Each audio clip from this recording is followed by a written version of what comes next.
Hello wonderful people, welcome back to Eating Sprouts. My name is Bliss van Amsterdam and today I'm going to share with you a list of 10 white products that you should totally avoid consuming if you're looking to have a healthier life. And these are products that are commonly found in our society, but that you should absolutely avoid them as much as you can because they are proven to be negative to our health, and in some cases they're really fattening as well. So let's get started with the first white product that you should absolutely avoid is white refined sugar. And the reason I put it number one in the list is because when I was in the Ann Wigmore Institute, they had a list of products that were actually really bad for their health, and on the top of the list was white refined sugar. That was a big eye-opener for me because I had no idea it was so bad. In fact, it is so bad that I made a video in the past, and I'll include the link here, where you can see the comparison between white refined sugar and white refined cocaine. They're both very similar in many regards, and they happen to be very bad for all the organs in your body, including the teeth. And that is a big eye-opener. I know sugar is present in perhaps most of the processed foods that we find here in our societies,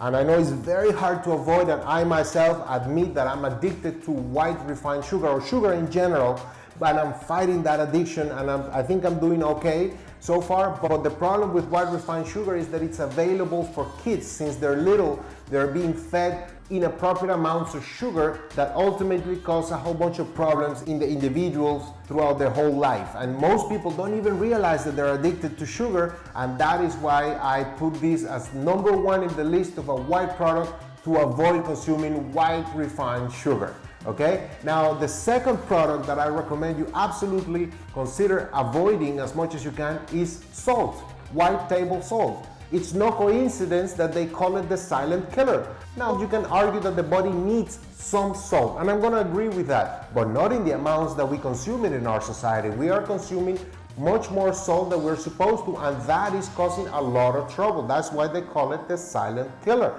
I agree that if you're going to consume a little bit of salt at home, and because it helps with the taste, and yes, it helps with the taste, perhaps it's okay. But once you start eating out, know that most of those foods out there, if not all, have more salt than you should consume. And that's only because it tastes good. The right amount of salt combined with others like fats and sugars then gives a really nice taste. But that it means we're eating too much sugar, too much salt, too much fat, and the salt in this case is particularly a problem because we find it, I think, in every single food that we eat out there in amounts that are inappropriate. And this is something you should consider, trying to get away from salt, because it's not only that it makes you retain water in your body, which is true, but that's not the biggest deal. It's all the damage that it does when it's consumed in excessive amounts like we do in this society. So I would recommend to consider avoiding eating too much salt, and if you're gonna cook, I recommend reducing the amount of salt so you can get used to eating food without salt,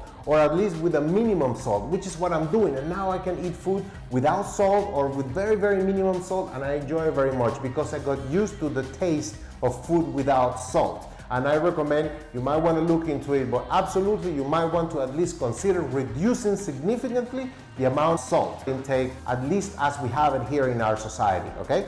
And now the products number 3, 4, and 5 are all dairy products: milk, cheese, and creams. And you see that I'm not including in this list the yogurt and the kefir, because I know that they're milk products, but they have been fermented, and that creates a good bacteria that can help your intestines. Now, I'm not familiar with yogurt or kefir. I don't consume either one, but I don't think it's fair that I include it in this list because I understand there are some health benefits to that. So I'm not going to include it here, but I'm not going to promote it here. I'm going to leave it to you to decide whether this is something you should consume or not, because there are some health benefits, but it is still a milk product. And I guarantee you, milk is really not good for our health unless we are babies. But if you're looking at this video, I think you're an adult and you're probably not in need of consuming milk. And then cheese is also concentrated milk. Consider that to get 1 kilo of cheese, you need 10 liters of milk. So basically you are compacting all this milk and all these nutrients into a cheese which is very fattening,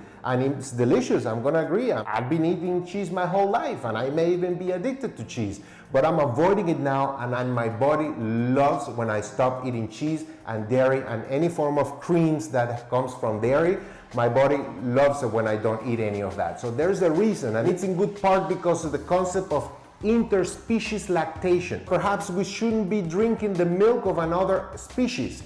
This concept of interspecies lactation was a new concept that I saw in a documentary, which I'll probably share later, that really opened my eyes. Why are we drinking cow's milk or goat's milk or other animals' milk, and we're not drinking monkey's milk or dog's milk or cat's milk? I mean, I know it sounds gross when I talk about it, but think about it.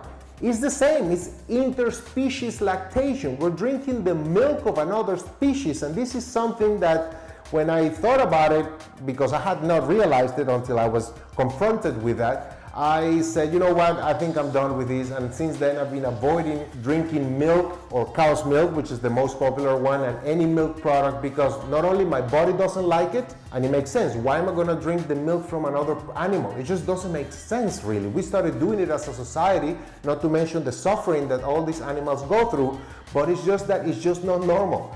We're supposed to drink milk from our mothers only during that phase when we're babies, that we need to survive and we have no teeth, and we need to drink this milk that is filled with all these nutrients and all this fat that is meant to change a baby into a bigger human, or in the case of a cow, is meant to grow a calf into a full-grown cow. So that is why the milk is really only for babies. It may taste good, but it's really not healthy. And if you add to it the fact that we're consuming milk from another species, or like they said, interspecies lactation, that's something we might consider not doing. So I'll leave that up to you. And if you see some value in this, I invite you to do more research, but perhaps you might want to consider stopping milk altogether, since we're not babies anymore, and we're not cows, we're not goats, we're not any other animal. We shouldn't be drinking their milk. So that's like that. And those are my 2 cents on that, okay? Now, next in my list are white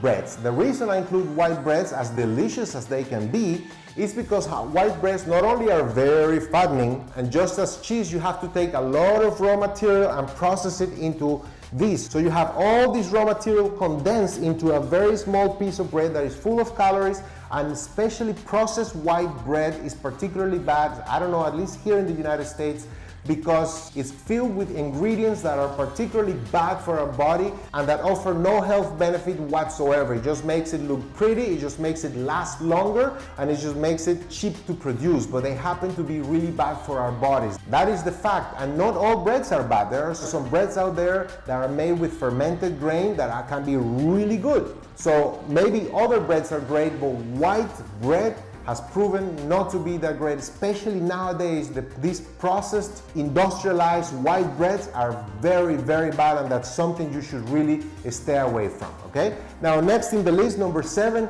are white flours. The white flours is not too far from the white breads, but it doesn't end in bread. Any form of product that is produced with white flour, including tortillas, cakes, and who knows what else, they're all also very bad. Also, you need a lot of raw material that is produced and condensed into a very small product, and that's what you eat. So basically, you're eating a lot of calories, and it's very fattening. So this is something you definitely want to consider stopping, is consuming any products that has been made with white flour. There are, again, other alternatives out there that you can use to replace the products that you consume with white flour, but 100% sure white flour products are really not good for your health, and definitely not good for losing weight. So this is something else to consider. Now, the next product, number 8, is white chocolate. I know this is perhaps not particularly bad, but of all the different kinds of chocolate and cocoa product, white chocolate is by far the worst. It has more fat, it has more milk, and it has less nutritional value and less nutritional content, if any, in some cases,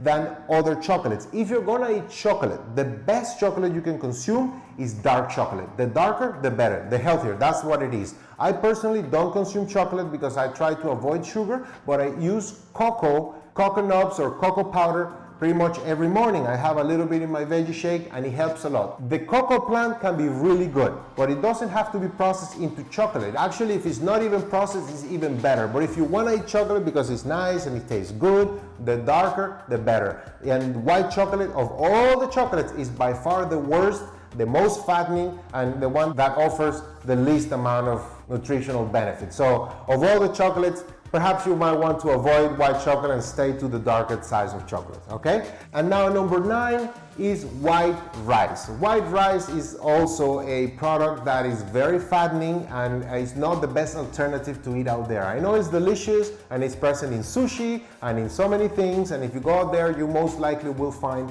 white rice somehow. But the reality is that white rice is actually really not good for our health and definitely not good for losing weight, especially because there's no need to consume that. There's so many alternatives to white rice. You have quinoa, you have amaranth, you have brown rice and other different kinds of rice, including one that I discovered recently, the forbidden black rice, which is delicious. And I've been using it lately to eat and I really like it. It fills you up really well and it has not been processed and it has not gone through that whitening process, which is also not very good. And even though these other alternatives I just mentioned are usually more expensive than white rice, there's a reason for that. So you might want to consider staying away from white rice, especially if you're trying to lose weight. This is definitely something you want to avoid, okay? And now last of this list today of the white products you want to absolutely avoid is cocaine. And yes, I know I'm in Miami and this is the capital of cocaine and all that, but trust me when I tell you, there are no health benefits to consuming cocaine at all. And I don't care about the argument that Dr. Freud, Dr. Sigmund Freud, back in the day, he used to not only consume cocaine himself, but he would prescribe it to his patients. I get that, and it's true, but if you look closer to that history, you will see that it didn't take too long for him to discover that cocaine was actually really bad. He stopped consuming it himself, and he stopped prescribing it to his patients as well. So this is something that I know it must be a lot of fun to party here in Miami Beach with the cocaine, and I know that people from Hollywood and showbiz probably consume a lot of cocaine, and it must be a lot of fun, but there are no health benefits to consuming cocaine, just as there are no health benefits to using the microwave ovens ever, because it kills the nutritional content of your food, because it kills the energy around it and inside it, and because it's really bad for your health and your food in every aspect. Just as much as smoke on your lungs are bad, using cocaine is really bad. It's very addictive as well. And if you don't believe me, I welcome you to do your own research. Don't ask me to send you the link where it says that cocaine is bad. Do your own research. Same if you want to know where it says that microwaves are bad or where it says that smoke on your lungs are bad. Please do your own research. Don't take my word for it. I welcome you to do your own research, and you will discover that there is no health benefit whatsoever to using microwave ovens, to having smoke on your lungs, no matter what kind of smoke, just as much as there's no health benefit to using cocaine. And if you have any problem with cocaine and you're trying to get out of it and you need help, you can message me or private message me. And though I'm not the most expert person on this topic, I can certainly refer you to some people here in the United States that can certainly help you. And if you're not sure how bad it is, let me remind you of the video I made before where I compared white refined cocaine with white refined sugar. They're both really bad. And there's a reason why cocaine is illegal, and it probably should remain illegal, because there's really no reason why anybody should ever consume cocaine. So with that said, those are my list of 10 products that you should absolutely avoid if you're trying to get a better health. And of course there are a few other products that we could include in this list, including egg whites and all that, but I don't talk about eggs because I don't consume eggs. But I've heard that egg whites are not that great either, but I'm not going to include it in this video. I'm just going to talk about these 10 products that you should absolutely avoid: white sugar, salt, milk, cheese, creams, white bread, white flour, white chocolate, white rice, and absolutely cocaine. And with that said, I hope you liked this video. I hope you find it useful. If you did, remember to give me a thumbs up to let me know that you found value in this video. And also, if you haven't subscribed to the channel, go ahead and subscribe to the channel, because there's a lot more information coming up on how to eat and live a healthier lifestyle. My name is Bliss van Amsterdam from Miami, Florida. Thank you for being here with me, and I'll see you in the next video. Bye.